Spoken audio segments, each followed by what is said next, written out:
আমার দুইটা বাচ্চা, আপনারা সবাই এগিয়ে আসেন, আমার বহু সাহায্য করেন। আমার কিছুই নেই, আমার কিছুই নেই, আপনারা সাহায্য করেন সবাই।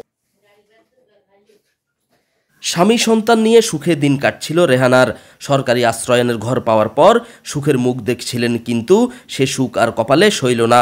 রেহানা বেগমের স্বামী সুমন গাছ বাওয়ার কাজ করতেন, তবে 1 মাস আগে গাছ থেকে পড়ে অঙ্গ হারিয়েছেন তিনি। ঘরের একমাত্র উপার্জনক্ষম হওয়ায় চিকিৎসা তো দূরের কথা, পেটে ভাতই জুটছে না তাদের। সন্তানদের মুখের দিকে তাকিয়ে সাহায্যের জন্য আবেদন জানিয়েছেন সমাজের বিত্তশালীদের প্রতি। গাছের থেকে পড়ে গেছি, আমি অপারেশন করতে বহুত টাকা লাগে, আমার এত আত্মসমর্থ নাই। আমার দুইটা বাচ্চা, আপনারা সবাই এগিয়ে আসেন, আমার বহু সাহায্য করেন। আমার কিছুই নেই, আমার কিছুই নেই, আপনারা সাহায্য করেন সবাই।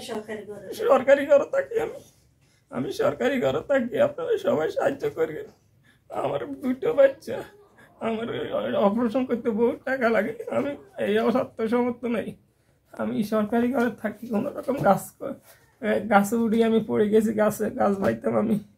ভাই মানে ওনার দুটো অপারেশন লাগে, একটা হচ্ছে আঁচলে ভাঙ্গি, ওই যে ভিতরের দিকে চলে গেছে, আরেকটা হচ্ছে সান্না ভাঙ্গি ফুসফুসের দিকে গেছে। এখন দুইটা অপারেশন করতে হলে অনেক টাকা প্রয়োজন না, কারণ আমাদের তো ওরকম সামর্থ্য নেই, আমরা সরকারি ঘরে থাকি কোনো রকম।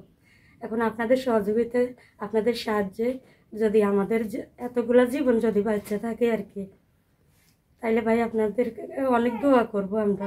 এখন আমাদের খাওয়া দাওয়ারও খুব কষ্ট হইতেছে, কারণ আমি বাচ্চাদেরকে খাওয়ামো না, নিজে খামো না, তার চিকিৎসা চালামো। এখন এমন এক অবস্থান হয়েছে, আমাদের উপার্জনের একমাত্র উনি। এখন উপার্জন করার মতো তো কেউ নাই, কেউ তো আমাদেরকে এক মুঠো চাউলও দেয় না।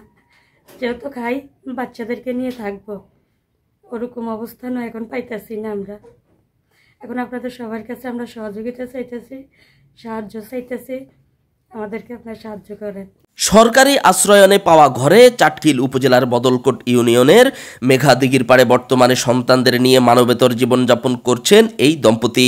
দুবেলা দুমুঠো খাওয়া জুটছে না, অর্থের অভাবে চিকিৎসা, সন্তানের লেখাপড়া সবকিছুই এখন বন্ধের পথে। আপনাদের একটু সাহায্য ফিরিয়ে দিতে পারে বাবাকে তার সন্তানের কাছে, স্বামীকে তার স্ত্রীর কাছে। তাই অসুস্থ ভাইটিকে সাহায্য করতে স্ক্রিনে দেয়া নাম্বারে যোগাযোগ করুন।